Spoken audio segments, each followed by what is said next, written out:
আমরা একটু আগে আমাদের জায়গা থেকে এখানে আমাদের পৌরসভার সদস্য সচিব আমিনুর রহমান রিলু ভাইয়ের সাথে কি অনাকাঙ্ক্ষিত ঘটনা হয়েছে, চাঁদাবাজির ঘটনা হয়েছে, আমরা স্পষ্ট করে আপনাদেরকে বলেছি।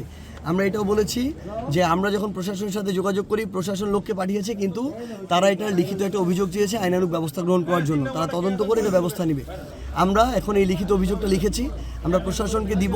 আমরা দেখব তারা কত দ্রুত কিভাবে আইনানুগ ব্যবস্থা নিতে পারে, সেটা আমরা আমাদের জায়গা থেকে দেখব। আর ভাই, আপনারা ওনাকে আপনাদের জায়গা থেকে চিনেন, উনি নিজেও বিএনপি রাজনীতির সাথে সম্পৃক্ত। এখানে আপনারা যারা আছেন, আমরা যাদেরকে সন্ত্রাসী চাঁদাবাজ বলায় যাদের জ্বলতেছে, তাদেরকে লিখিত অভিযোগ করতে বলেন। আমরা যেমন করতেছি, প্রশাসন এসে প্রশাসনের জায়গা থেকে চেক করে দেখবে কিছু আছে কিনা।